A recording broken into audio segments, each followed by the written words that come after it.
নমস্কার, আমি প্রশান্ত শাস্ত্রী আপনাদেরকে আরও একবার স্বাগত জানিয়ে শুরু করছি আজকে জ্যোতিষ আলোচনা।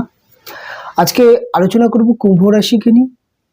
কুম্ভ রাশির প্রেম এবং বিবাহিত জীবন কেমন হয়ে থাকে এই বিষয়ের মধ্যে আজকে বিস্তারিতভাবে আলোচনা করবার চেষ্টা করব। তবে যখন আমরা আলোচনা করব কুম্ভ রাশিকে নিয়ে, আমরা জানি যে কুম্ভ রাশি মহারাশির একাদশ রাশি। কুম্ভ রাশির অধিপতি গ্রহটি হচ্ছে শনি। কুম্ভ রাশি একটি বায়ুতত্ত্বের রাশি এবং একটি স্থির রাশি, এবং কুম্ভ রাশি অবশ্যই একটি পুরুষ রাশি।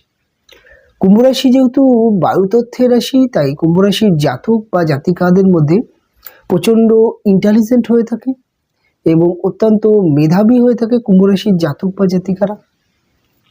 স্থির রাশি হওয়ার জন্য এদের মধ্যে স্থিরতা ধীরতা যেমন দেখতে পাওয়া যায়, শনি প্রভাবিত এই রাশি হওয়ার জন্য এই রাশির ব্যক্তিদের মধ্যে শনির অনেক ভালো গুণ দেখতে পাওয়া যায়।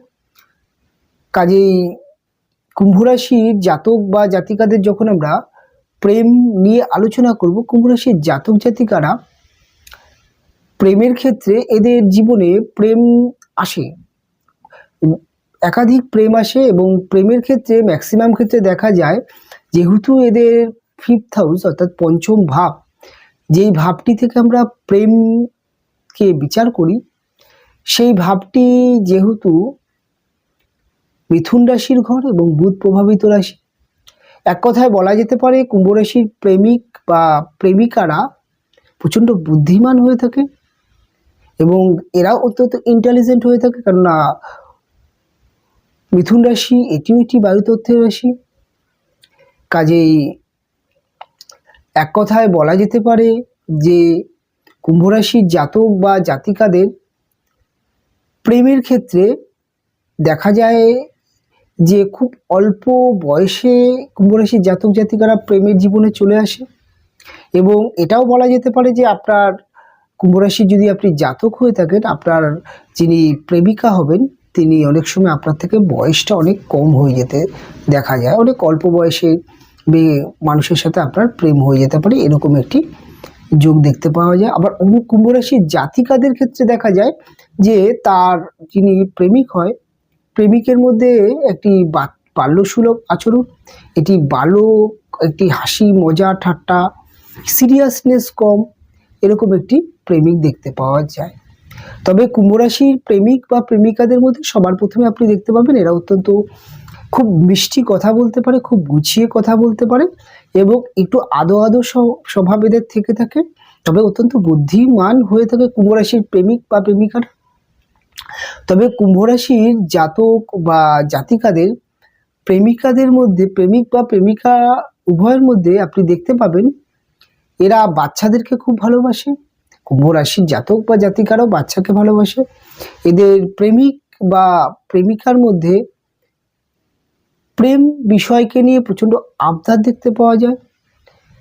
এদের প্রেমিক বা প্রেমিকা যারা হয় তারা একটু ঘুরতে, একটু সময় পাস করতে, ছোটোখাটো ইভেন্ট যেগুলো আছে সেগুলোকে একসাথে খুব বেশি করে কাটানোর একটি মানসিকতা দেখা যায়। এক কথায় বলতে গেলে প্রেমকে নিয়ে অত্যন্ত উপভোগ করার মানসিকতা কুম্ভ রাশির প্রেমিক বা প্রেমিকাদের দেখা যায়। তবে প্রেম কুম্ভ রাশির জীবনে নানান সমস্যা আসে প্রেমের ক্ষেত্রে। প্রেমের ক্ষেত্রে দুরকম সমস্যা। একরকম হচ্ছে কুম্ভ রাশির যিনি প্রেমিক বা প্রেমিকা হয় তারা অনেক সময় দেখা যায় যে কোনো স্বার্থকে কেন্দ্র করে প্রেম রিলেশন তৈরি করে। অনেক সময় দেখা যায় যে প্রেমটা করতে করতে একটা সময় বুদ্ধি লাগিয়ে ফেলে। অনেক সময় দেখা যায় যে তার প্রেম করছে, কিন্তু তার যেহেতু বুদ্ধিমান হয়ে থাকে, অনেক সময় দেখা যায় যে প্রেম করতে করতে হঠাৎ একটি বেটার কোনো ব্যক্তির সাথে বিবাহ করে ফেলে, বা পরিবারের ব্যক্তিদের সাথে বিবাহ করে ফেলে, বা এরকমও কুম্ভ রাশির প্রেমের ক্ষেত্রে দেখা যায়। কাজেই কুম্ভ রাশির প্রেমে সাকসেস আসে, তবে যদি কুম্ভ রাশির জাতকের বা কুম্ভ রাশির জাতিকার এই কেরিয়ার ভালো হয়ে থাকে তাহলেই প্রেমের ক্ষেত্রে সাকসেস দেখতে পাওয়া যায়। তবে অল্প বয়সে যদি প্রেম করে বিবাহ করে ফেলে সেক্ষেত্রে আলাদা। তবে সব ক্ষেত্রে যে কুম্ভ রাশির প্রেমিক বা প্রেমিকা স্বার্থ নিয়ে চলছে তা নয়, কেননা কুম্ভ রাশির ব্যক্তির যিনি প্রেমিক বা প্রেমিকা হয়ে থাকে তারা তো অত্যন্ত বুদ্ধিমান হয়ে থাকে। যদি দেখা যায় একটি ভালো ব্যক্তি, ভালো মনের ব্যক্তি আমাকে ভালোবাসে বা আমার প্রতি তার দায়বদ্ধতা আছে, আমি এখানে সুখী হতে পারবো, এটা যদি সিকিওর হয়ে যায় কুম্ভ রাশির প্রেমিক বা প্রেমিকা, তাহলে অনেক সময় অনেক তার পার্টনারের যদি অনেক কমজোরি থেকে থাকে, সেটা ফিনান্সিয়াল হতে পারে বা এডুকেশনের দিক থেকে হতে পারে বা পারিবারিক দিক থেকে হতে, যে কোনো দিক থেকে সেটাকে কিন্তু গ্রাহ্য করে না। কেননা এরা অত্যন্ত বুদ্ধিমান, কাজেই এরা জীবনের সুখটাকে সবার আগে প্রাধান্য দিয়ে থাকে এবং অর্থ সম্পদ সবই থাকে। কাজেই এক কথায় বলতে গেলে অত্যন্ত প্রেমের ক্ষেত্রে এদের দেখা যায় যে অত্যন্ত দ্বৈত চরিত্র। দ্বৈত চরিত্র কেন বললাম, কুম্ভ রাশির যিনি প্রেমিক বা প্রেমিকা হয় তার মধ্যে আপনি যদি প্রেম করছেন, আপনি যদি চিন্তা করেন, তাকে দিয়ে আপনি এক কথায় কোনো কাজ করাতে পারবেন না। আপনি তাকে কোনো একটি কথা বললেন বা কোনো একটি বিষয় নিয়ে তার সাথে আপনি তার কাছে গেলেন, সে কিন্তু চটজলদি আপনাকে কিন্তু হ্যাঁ বলে দেবে না। সে অনেক সময় কনফিউজে পড়ে যাবে, সময় নেবে বা করব কি করব না, এই যে দোনোমনো ব্যাপারটা কিন্তু দেখতেই পাওয়া যায় কুম্ভ রাশির প্রেমিক বা প্রেমিকাদের মধ্যে। তবে একটা জিনিস মাথায় রাখবেন, এরা দোনোমনো করলেও এরা হয়তো আপনার কাছে কিছুটা সময় নেবে, বাড়িতে গিয়ে চিন্তা করবে, তার মিত্র বন্ধু বান্ধব হতে পারে, মিত্র ব্যক্তির কাছে যে পরামর্শ নেবে, তারপরে নিজে একটি চূড়ান্ত ডিসিশন নেবে।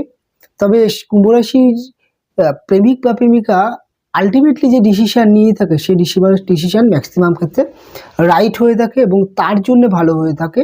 আপনার জন্য কি হবে সেটা আপনার ব্যাপার। কাজেই আপনি কুম্ভ রাশির জাতক বা জাতিকা প্রেম করছেন, আপনার প্রেমিকার বা প্রেমিকের প্রতি আপনি তার চরিত্রটাকে বোঝার চেষ্টা করবেন। এবং অনেক সময় দেখা যায় যে প্রেমের ক্ষেত্রে সমস্যা কি হয়, যেহেতু কুম্ভ রাশি অধিপতি গ্রহটি শনিদেব, শনি একদমই প্রেম রোমান্সটা শনির মধ্যে একদমই থাকে না। অনেক সময় এটা দেখা যায় যে প্রেমের ক্ষেত্রে কুম্ভ রাশির প্রেমিক বা প্রেমিকা অভিযোগ করে থাকে, আমার যিনি প্রেমিক বা আমার যিনি প্রেমিকা অনেকটা আনরোমান্টিক চরিত্র, অনেকটা মুডিয়ালি ব্যাপার, অনেকটা খামখেয়ালি, আমি যতটা, অর্থাৎ এরকমও একটি সমস্যা দেখতে পাওয়া যায়। কাজেই অনেক সময় সন্দেহ তৈরি হয় যে অন্য জায়গায় আমার প্রেমিক বা প্রেমিকার মন চলে গেল নাকি, এটা কুম্ভ রাশির প্রেমিক বা প্রেমিকাদের মধ্যে কাজ করে। এরকম একটা বিভিন্ন রকম চরিত্র নিয়ে কুম্ভ রাশির প্রেম তৈরি হয়। তবে কুম্ভ রাশির প্রেম থেকে বিবাহ যোগ অবশ্যই আছে এবং অনেক সময় দেখা যায় পারিবারিক বাধা যদি চলে আসে, সেক্ষেত্রে কুম্ভ রাশির প্রেমে নানান সমস্যা হয়ে থাকে। কেননা এক তো কুম্ভ রাশির প্রেমিক বা প্রেমিকা আপনি হিরিকে বা হুজুকে পড়ে কোনো কাজ সচলতে করবে না। এরা কুম্ভ রাশির প্রেমিক প্রেমিকারা যেটা ব্যাপারটা হচ্ছে, এরা অনেক সময় বাড়ির কথা মাথায় রাখে, যার সাথে রিলেশন করছে তার কথা মাথায় রাখে, সমস্ত বিষয়কে মাথায় রাখে এবং সমস্ত বিষয়কে মাথায় রেখে ডিসিশন নেয়। কাজেই এটা মাথায় রাখতে হবে যে প্রেমের ক্ষেত্রে এরা কিন্তু এদের বাবা মাকে প্রাধান্য দিয়ে থাকে, আপনাকেও প্রাধান্য দিয়ে থাকে এবং এরা এমন ডিসিশনই নেয় প্রেমের ক্ষেত্রে যে আমার কোন দিকে গেলে ভালো হবে। তবে বাবা মাকে এরা খুব মানাতে পারে অনেক সময়, যদি দেখে যে এদের প্রেমিক বা প্রেমিকার যথেষ্ট অনেস্ট, তার কেরিয়ার বা তার মধ্যে কিছু যদি বেটার থেকে থাকে, তাহলে অবশ্যই প্রেমকে টিকিয়ে রাখার জন্য এদের প্রেমিক প্রেমিকা তাদের বাবা মাকে মানানোর চেষ্টা করে, সমাজকে মানানোর চেষ্টা করে। তবে এটা আপনি কখনোই ধরে নেবেন না যে সম্পূর্ণ আপনার গাফিলতি বা আপনার দুর্বল জায়গা থাকা সত্ত্বেও আপনার এক কথায় তিনি আপনার সাথে হঠাৎ পালিয়ে বিবাহ বা বাড়ির অমতে বিবাহ, নিজের জীবনকে রিস্ক নিয়ে, এরকম কিন্তু আপনি কখনোই ভাববেন না, সেটা আপনার জন্য ভুল হবে। আর আপনি যদি প্রেশার ক্রিয়েট করেন, তাহলে কুম্ভ রাশির প্রেমিক বা প্রেমিকা যিনি আছেন তিনি কিন্তু আপনাকে অ্যাভয়েড করতে দ্বিতীয়বার ভাববে না। কাজেই বোঝা গেল যে কুম্ভ রাশির প্রেমজ জীবন কেমন হয়ে থাকে। এবার আমি আলোচনা করব ধীরে ধীরে কুম্ভ রাশির বিবাহিত জীবনকে নিয়ে। কুম্ভ রাশির বিবাহিত জীবনকে নিয়ে যদি বলতে হয়, তাহলে এক কথায় বলা যেতে পারে যে কুম্ভ রাশির ব্যক্তিদের বিবাহিত জীবন তাদের মনের মতো হয় না। তারা তাদের বিবাহিত জীবনকে নিয়ে যেমন স্বপ্ন দেখে থাকে, অনেক সময় দেখা যায় তার বিরূপ। নয় তার যিনি হাজব্যান্ড হচ্ছেন বা ওয়াইফ হচ্ছেন তাকে অনেক সময় যেই চিন্তাধারা বা যে চিন্তা নিয়ে আপনি বিয়েটা করলেন, অনেক সময় দেখা যায় তার একদম অন্যরকম। অনেক সময় দেখা যায় তাদের বিবাহিত জীবনে তাদের হাজব্যান্ড বা ওয়াইফ যিনি হয়ে থাকেন তার মাথা গরমের প্রবণতা, অত্যন্ত ইগো প্রবলেম, তাকে কোনো কিছু বোঝাতে গেলে বা কোনো কিছু বলতে গেলে তিনি উল্টো বুঝিয়ে দেন, বা অনেক সময় তার সিদ্ধান্তকে তিনি অনড় রাখার চেষ্টা করেন। নিজের সিদ্ধান্ত থেকে না বেরিয়ে আসার প্রবণতা। সিংহরাশি বিবাহিত জীবনে নানান সমস্যা আসে, যেটা সফট সম্পর্ক বিবাহিত জীবন। অনেক সময় দেখা যায় যে সিংহরাশি বিবাহিত জীবনের ক্ষেত্রে এরা ম্যাক্সিমাম ক্ষেত্রে যেই বিষয়টা নিয়ে সমস্যা হয় সেটা হচ্ছে মান অভিমান ইগো প্রবলেম, অত্যন্ত সমস্যা হয়ে যায়। অনেক সময় দেখা যায় যে এদের হাজবেন্ড বা ওয়াইফের ক্ষেত্রে অত্যন্ত খরচের প্রবণতা চলে আসে, অত্যন্ত হাই ড্রিম চলে আসে, অত্যন্ত লাক্সারি বিলং করার মানসিকতা চলে আসে, যেটা অনেক সময় কুম্ভ রাশির পছন্দ হয় না। যে বিষয়টাকে নিয়ে অনেক সময় বিবাহিত জীবনে সমস্যা আসে। তবে কুম্ভ রাশির বিবাহিত জীবনের ক্ষেত্রে যদি আপনি বলেন যিনি হাজব্যান্ড বা ওয়াইফ কেমন হয়ে থাকেন, দেখুন কুম্ভ রাশির ব্যক্তিদের থেকে এদের হাজব্যান্ড ওয়াইফের লাইফস্টাইল অনেক হাই হয়ে থাকে, যেমন তার সাথে সাথে এদের কেরিয়ারও অনেক সময় ভালো হতে দেখা যায়, যেহেতু এদের সপ্তম ভাবটি রবি প্রভাবিত সিংহ রাশির ঘর। রবি বলতে রাজা, অর্থাৎ এদের যিনি হাজব্যান্ড ওয়াইফ হয় তাদের মধ্যে ভালো ব্যবসা, ভালো চাকরি, ভালো পদের ব্যক্তি দেখতে পাওয়া যায়।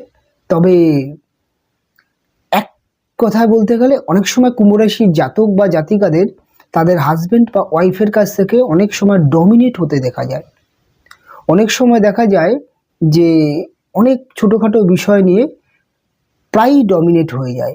এই বিষয়টাকে নিয়ে অনেক অভিযোগ তাদের উপরে তাদের হাজব্যান্ড ওয়াইফরা তুলে ধরে।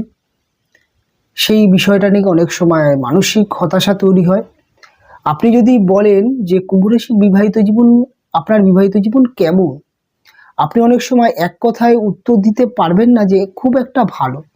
আপনাকে অনেক জোর দিয়ে বলতে হবে যে বিবাহিত জীবন ভালো। তবে কুম্ভ রাশির বিবাহিত জীবন অনেকটা সময় লাগে ভালো হতে। যখন অনেক বছর বিবাহিত জীবন অতিক্রম হয়ে যায়, একটা বাঁধন চলে আসে, সরি, সন্তান যখন তো বড় হতে শুরু করে বা সংসারের অন্যান্য ভূমিকাগুলো যখন জীবনে আসতে শুরু করে, তখন থেকে বিবাহিত জীবন অনেক গুছানোর হয়ে থাকে। তবে কুম্ভ রাশি ব্যক্তিদের হাজব্যান্ড বা ওয়াইফের দিক থেকে কিন্তু ফিনান্সিয়াল হোক, মানসিকভাবে হোক, বিবাহর পরে এক কথা বলতে পারে তাদের আর্থিক বা সামাজিক পরিস্থিতি অনেক সময় ভালো হতে দেখা যায়। তবে বিবাহিত জীবনকে নিয়ে তো অন্যান্য রাশির যেমন অন্যরকম সমস্যা আসে, যেমন অনেক সময় এক্সটার্নাল অ্যাফেয়ার্স, বা অনেক সময় দেখা যায় যে বিভিন্ন রকম নেশাগ্রস্ত হাজব্যান্ড বা ওয়াইফের মধ্যে অত্যন্ত বাজে অ্যাট্রাকশান যেগুলো আছে সেইগুলো দেখতে পাওয়া যায়। সেরকম সমস্যাগুলো কুম্ভ রাশির বিবাহিত জীবনে খুব একটা আসে না। মেন আসে হচ্ছে মান অভিমান, ইগো, ডমিনেটিং, মনের সাথে মনের মিল সবসময় হয় না। একজন যদি পূর্ব দিকে যায় আর একজন পশ্চিম দিকে যাচ্ছে, একজন যদি বলে আজকে চলো না ছোট কোনো একটি জায়গা থেকে কিছু মার্কেটিং করে আসি, আরেকজন বললে না ছোট কিছু নয়, ভালো জায়গায়, বড় জায়গায়, এরকম নানান সমস্যা আসে। এই সমস্যাগুলোই থাকে, অন্যান্য সমস্যা খুব কম দেখতে পাওয়া যায়। তবে এটা কখনোই জোর দিয়ে বলা যায় না যে অন্যান্য কি সমস্যা আসবে না, অনেক সময় আসতে পারে। সেটা দেখা যায় যে জন্মছকের ক্ষেত্রে সপ্তমভাবে রাহু যদি বসে থাকে, রাহু এক্সটার্নাল অ্যাফেয়ার্স দিয়ে দেয়, বিবাহিত জীবনে সুখ শান্তির অভাব ঘটিয়ে দেয়, যার জন্য অনেক সময় বিবাহ করেও অন্যান্য সম্পর্কের দিকে মানুষ জড়িয়ে পড়ে। রাহু শুক্র যোগ তো অনেক সময় দেখা যায় যে একাধিক সম্পর্ক করিয়ে দেয়। যদি জন্মছকে কোনোভাবে যদি রাহু শুক্র যোগ থাকে বা মঙ্গল রাহু যোগ থাকে, বা অনেক সময় দেখা যায় যে মঙ্গল রাহু যোগ, মঙ্গল শুক্র যোগ, শুক্র রাহু মঙ্গল যোগ, এরকম যোগ দেখা যায়। অনেক সময় দেখা যায় সপ্তমভাবে যিনি অধিপতি হবে অর্থাৎ রবি, রবি গ্রহটি যদি রাহুযুক্ত হয়ে যায় সেক্ষেত্রেও সমস্যা আসে। রবি যদি নিচস্থ হয়ে যায় তাহলে অনেক সময় দেখা যায় যে এদের হাজবেন্ডরা অপরাধী হয়ে যায়, অর্থাৎ অনেক সময় অনেক দুষ্কর্ম করে ফেলে হাজবেন্ড বা ওয়াইফ, এই ধরনের বিভিন্ন রকম সমস্যা পার্সোনাল চার্টে দেখা যায়। তাই একটা বেসিকভাবে আপনাদেরকে বলার চেষ্টা করলাম যে আপনাদের বিবাহিত জীবন কেমন কাটে। তবে ওভারঅল অনুষ্ঠানটি কেমন লাগলো আপনার সাথে, বা আপনার জীবনের সাথে কতটা সাদৃশ্য মিলল, অবশ্যই কমেন্ট করে জানাবেন। অনুষ্ঠান এখানেই শেষ করব, ফিরে আসবো পরবর্তী লগ্ন রাশির অনুষ্ঠান নিয়ে। আপনারা ভালো থাকবেন, সুস্থ থাকবেন, দেখা হবে পরবর্তী অনুষ্ঠানে।